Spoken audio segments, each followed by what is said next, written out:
Ambivalent about abortion, the American middle begins to find its voice.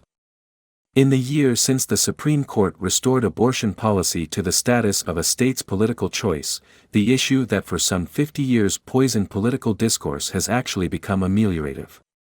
By overturning Roe v. Wade, the court ignited a nationwide debate about a subject that, until last June, had seemed incompatible with a temperate politics of splittable differences. The result has been a partial healing of the nation's civic culture. Democratic persuasion demands patience regarding the meandering path of public opinion, which often changes in fits and starts. The 11 months of political fermentation since the overturning of Roe have revealed the necessity of politics, which is the business of accommodating differences.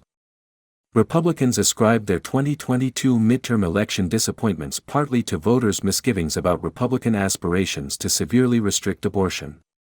This year, political anxieties have caused Republican opponents of abortion rights to trim their sails, restricting abortions to within 15 weeks of gestation, when more than 93% of abortions occur, is now discussable, even palatable.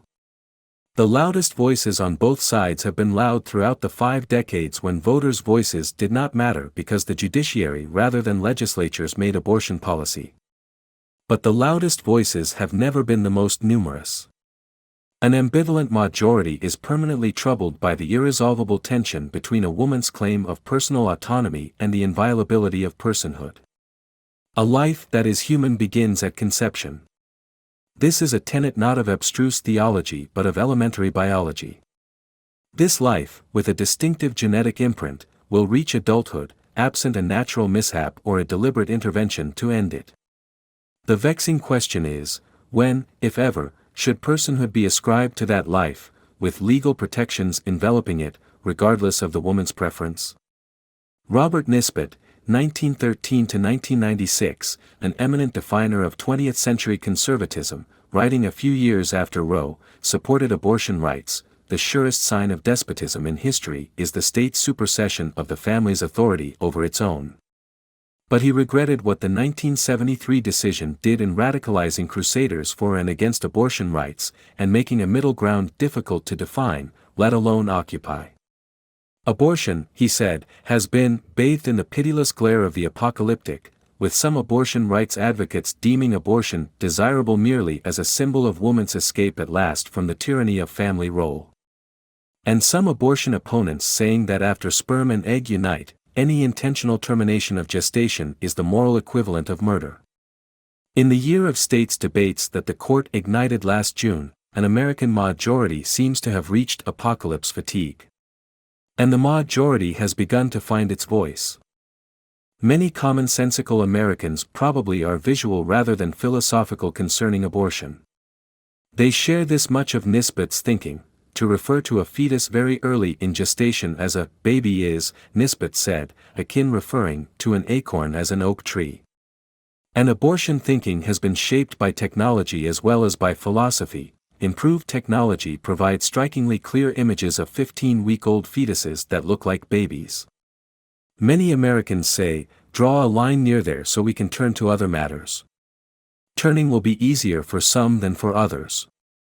Addressing a Right to Life gala last weekend, Florida Governor Ron DeSantis emphatically reaffirmed, and more firmly impaled himself on, the bill he signed banning abortion after 6 weeks, a point at which many women do not know they are pregnant. He called it landmark legislation that he was happy to sign. This might please a plurality of those Iowans who will participate in their state's Republican nominating caucuses, perhaps 8% of the eligible voters in a state with less than 1% of the nation's population. But in America's suburbs, where recent national elections have been decided, DeSantis' happiness might not be infectious. Most Americans consider banning all or almost all abortions extreme. A perhaps larger majority believes that it is at least as extreme to permit abortions of viable fetuses, those able to survive outside the womb, up to the end of the 3rd trimester, when abortion is indistinguishable from infanticide. Displaying their situational ethics, progressives, most of whom are abortion rights extremists, are denouncing as imperial the Supreme Court that surrendered custody of the abortion issue. But the court, by doing so, might have put the nation on a winding but ascending road to widespread adoption of abortion policies that split hitherto unsplittable differences.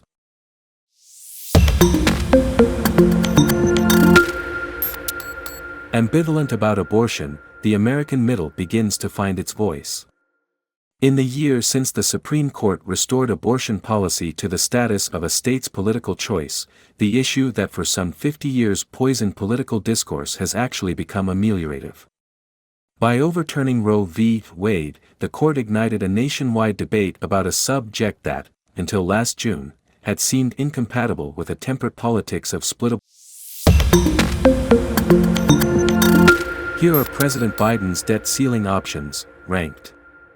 In hindsight, President Biden and Democratic leaders in Congress should have tried much harder to abolish the debt limit when they had the chance. Even if they had too few votes to fully scrap it, they could have at least postponed the crisis so it wouldn't hit until after the 2024 election. The United States is on the verge of defaulting. Already, some borrowing costs are spiking, and undemocratic nations are smirking at the dysfunction. The president has no good options left. House Speaker Kevin McCarthy, Republican California, is trying to force a choice between default or draconian cuts to education, courts, NASA, transportation and many programs to aid the poor. So far, the few moderate House Republicans are showing little willingness to break ranks. Biden's best option is a deal, but there's not much time before June 1st.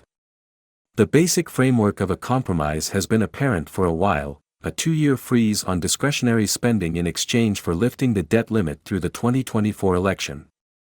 Brian Riedel, a veteran Republican budget expert, predicted as much this month. It's a deal no one will love but most can live with and spin as a political victory. It's also unlikely to send the economy into a recession because the cuts, flat funding is a cut in an era with more than 4% inflation, are meaningful but not massive. There are details to work out. For example, would defense spending be frozen as well? What about additional work requirements on government aid recipients that McCarthy wants? It's telling that the White House has already offered a 1-year freeze and House Republicans rejected it. If the White House puts a 2-year freeze on the table and McCarthy still says, "No way," then Biden needs to telegraph that he's ready to pull an emergency relief valve. Race a realistic ranking of his options, from best to worst. 1.